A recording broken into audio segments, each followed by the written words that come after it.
गांव के एक कोने में एक बूढ़ा शख्स रहता था जिसे हर कोई हिफ्जू के नाम से जानता था। इसकी पहचान एक अजीबो-गरीब शख्सियत के तौर पे थी और लोग उसे पागल समझते थे। हिफ्जू हमेशा एक धोती बांधे रखता, सर पे पगड़ी लगाता और हाथ में एक छड़ी पकड़ता जो उसके बुढ़ापे का सहारा थी। मगर हिफ्जू की सबसे अनोखी चीज उसकी लुगत थी, एक ऐसी किताब जिसमें वो उन अल्फाज को महफूज करता जो वक्त के साथ गुम हो चुके थे।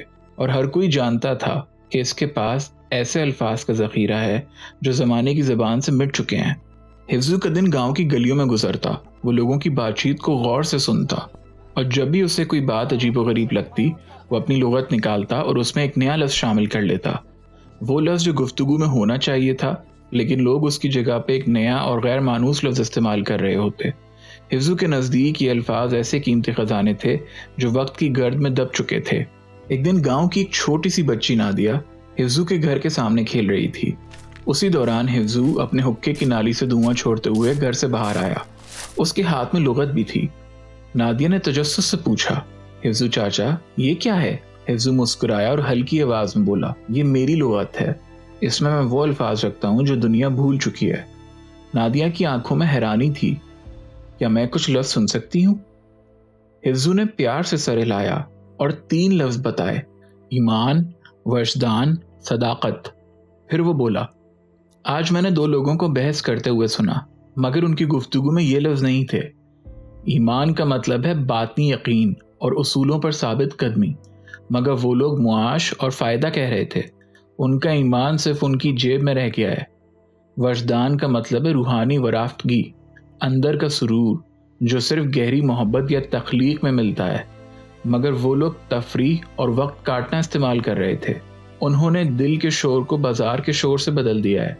और सदाकत का मतलब है साफ सच्चाई जो ज़माने के धोखे से पाक हो, कानून और राय से बालातर, मगर वो सिर्फ राय और मंतकी दलील दे रहे थे।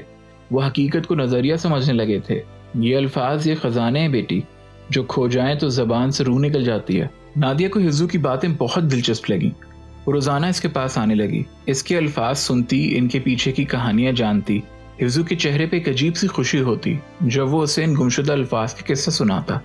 लेकिन गांव वाले नादिया को छेड़ने लगे, देखो पागल हिफ्जू की शागिर्द आ रही है, लगता है ये भी दीवानी हो गई है।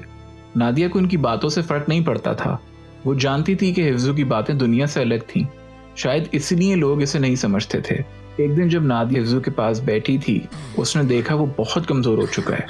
हिफ्जू मुसलसल खांस रहा था, इसकी सांसें भारी हो रही थीं, लेकिन वो फिर भी नादिया को अपने लुगत से अल्फाज सुनाता रहा। वो बोले जा रहा था, बेटी ये अल्फाज ये खजाने हैं, मत खोना इन्हें। नादिया की आंखों में आंसू आ गए, वो इसकी कहानियों से मोहब्बत करने लगी थी। अचानक नादिया की माँ गुस्से में भरी हुई आई और उसे खींच कर घर ले जाने लगी। क्या करती है यहाँ? इस बूढ़े पागल के साथ वक्त जाया कर रही हो? ये कोई सिखाने वाला है? बस एक पागल है। हिफ्जू ने आखिरी बार अपनी लुगत खोली और 3 आखिरी अल्फाज लिखे, अदब, मुरव्वत, लिहाज। फिर उसने लंबी सांस ली और खामोशी से अपने आखिरी सफर पर रवाना हो गया।